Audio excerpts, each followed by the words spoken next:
Hey everyone, this is my literacy case study presentation for ED 367. Some initial observations and an introduction to my literacy case study of a first grade classroom for my student clinical practice included observing different literacy aspects across content area. And to begin the semester, my teacher really focused on spiraling all the literacy around some read alouds, individual reading time, and some choral readings and shared readings throughout the classroom just to see what level students were on, if they're able to follow along with us, read some basic sight words, and things like that in first grade to introduce the school year. We focused a lot on book features, what a book is formatted like. We also discussed comprehension skills and making predictions of text. We worked on that for a few weeks just to see where students were for reading a short text and answering some simple questions afterwards, or making predictions about what they thought was going to happen from what we read and knew in specific stories. Some strategies we used were encouraging students in personal readings to apply their prior knowledge, things they already knew, words they already knew, strategies they may have learned from kindergarten. Because students were sent home early in March, there was a lot of things missed in kindergarten, but our students were super capable of applying what they remembered, which was very encouraging to see that first few weeks of school. As far as discussion in the classroom and speaking, we really focused on talking about classroom rules. We talked about student family lives, what their summers looked like, things that have happened, hobbies that they enjoy, TV shows, video games they enjoy. And we talked about some events that led up to coming back to school, whether it was situations that happened back in March when we were sent home to COVID, how kids handled e-learning, how they liked it. And all of our students, I would say, are pretty capable of talking and speaking and shared their thoughts, with the exception of my two ELL students who kind of just took it all in and didn't start really speaking until a few weeks into the school year. Some writing took place early on. We saw some writings in their journals, which the teacher and I quickly just overviewed just to see where they were at, handwriting, spelling, things like that. We also had them submit some of their journals entries onto Seesaw so we could look more in detail and see what we needed to do intervention on specifically throughout the school year. So digging a little bit deeper into specific student observations and their literacy and how they handled literacy in the classroom, I observed two students, Jeremiah and Sarah, and I noted that both of them were very actively participatory in classroom discussions. For the most part, they remained on topic. There were times where they definitely wanted to put their perspective and their own personal thoughts into what was going on, so we kind of rabbit trailed. And early on in the school year, when we had small groups of 5 to 8 students, it was easy to let every student share their thoughts and what was going on and what they were thinking, and sharing that idea. But as we began to incorporate more students into the classroom, it became more of a struggle as far as management and really getting them to raise their hand to share their thoughts. A lot of the times it was off-topic conversations about maybe TV shows or video games or things going on at home, how e-learning they did it instead of like maybe on paper and pencil. I feel like there was a little bit of off balance with distractions early on, and there was just a lot of discussion that was off topic. Jeremiah began the school year able to write bare bones sentences. He was very eager to get more detail down on the papers. I remember one specific assignment at the beginning of the year. Students were asked to write one bare bones sentence. Jeremiah wrote about 3 and gave some pretty good detail for a first grader. It was very impressive. So we noted that. Sarah was at the basic level of just writing that bare bones sentence, still kind of needing some guidance with it. And I think personally both students struggled a little bit, and still do, with listening to instruction immediately. They both tend to get a little antsy, but they are both progressing towards becoming more easily focused, which has been encouraging. They both were benchmarked early October. And prior to being benchmarked, my teacher and I kind of talked about where each student was and what we had thought and observed from basic reading assignments or even choral readings, and seeing where they were. We both agreed that they both seemed on grade level. Jeremiah we thought maybe above, and Sarah was either right there or maybe a letter above. When I met with my teacher to talk about her perspective and some goals to set, we both agreed that Jeremiah was on level, and after benchmarking, we did see he was above, but of course my teacher moved him down, I believe, one level, just so we could really focus on comprehension with him. He was able to read all his sight words, he flew right through that, and for writing, my teacher did agree that he was a little above and was very impressed. The one thing we are concerned about and do work with him a lot, though, is handwriting. And I think this goes across the board this year with students, especially since they were sent home earlier level students, especially since they were doing a lot of e-learning. There wasn't as much paper and pencil writing. So writing this year has definitely been more of a chore than it has to be anyways, seemed even with my practicums and short times with other classrooms. For the assignments early in the school year, like I mentioned, we had that assignment where they wrote one bare bone sentence. Jeremiah wrote 3 detailed. He tends to remain very focused with writing, so as far as that is concerned, that is usually really well managed. For reading, when we do reading in the classroom, he does remember things, but the comprehension, like I said, is something that we are working on because he'll get off topic and start the answer on topic, and then he'll end somewhere where his mind was. Maybe it was about Minecraft or a video game, and he kind of applies it in some ways, but other times it's just he didn't understand what was being asked.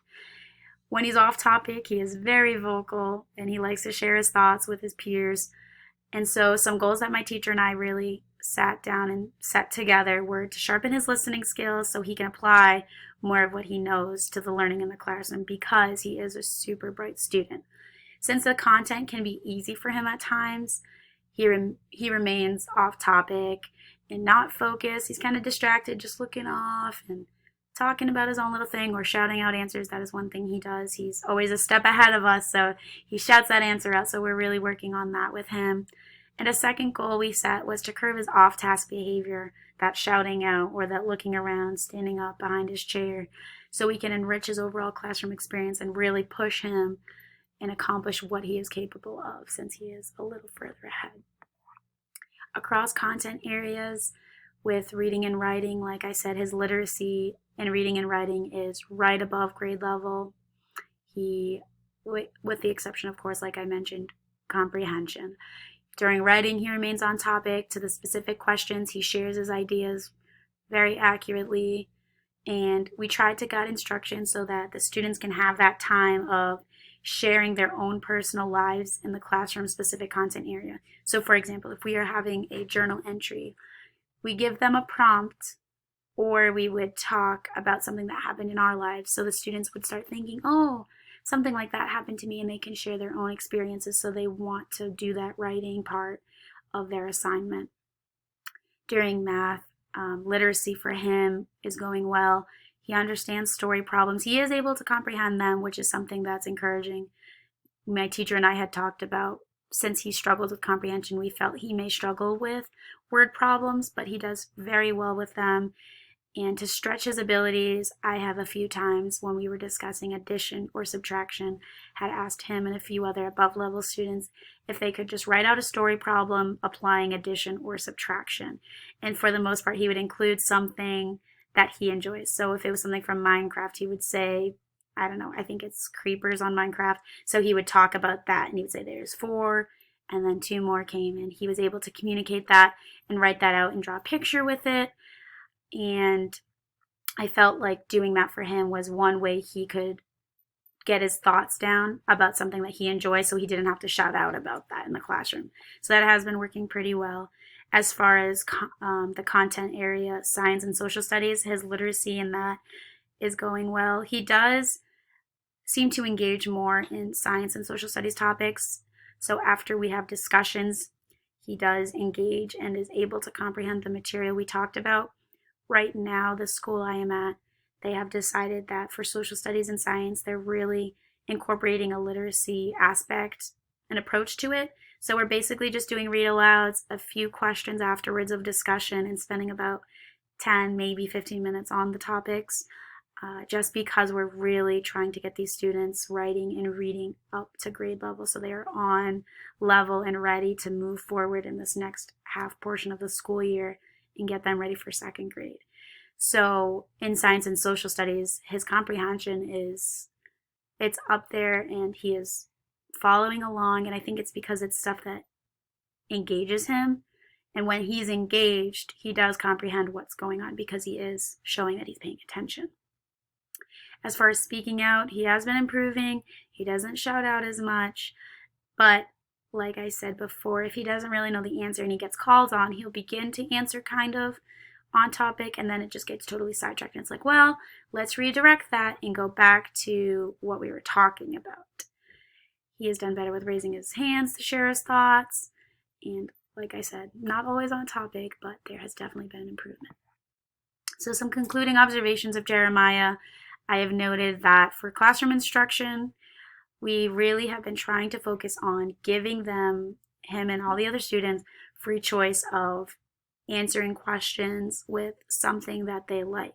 So in reading, we were discussing new words and discussing different strategies to reading. So what we let them do, instead of picking just a general text to read up on the board for independent time, what the students were allowed to do was pick one of their library texts that the teacher and I said, hey, that's a great one to start reading on their level. And they picked that book, or we gave them baggie books from the teacher's library, and they were able to pick that topic of reading so that they were really able to engage with the text and want to read it and really want to apply those strategies they've been learning to start reading the text. I feel like with my students especially, when we give them, say, just a poem about leaves, they get kind of bored because they're not wanting to sound the words out because they couldn't care any less about leaves.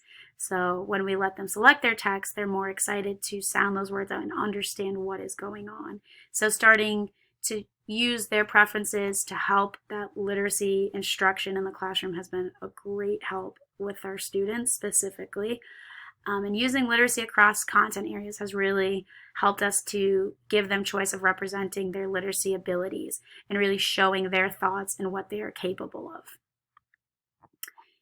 Using the literacy case study and guidance to my future and how I can use it in my future classrooms will really help remind me of different strategies I can try to apply and redirect my students' focus.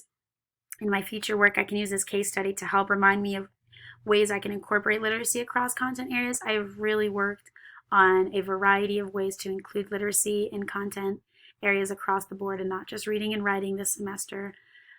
And it really has just shown me that students are able to, in different ways, represent what they're learning and showing that there are different ways to show what they know, and they're able to come up with answers and they're correct in what they're doing. They're just showing it in a little bit of a different way. And incorporating literacy across the content areas has helped me to really observe different aspects of their writing.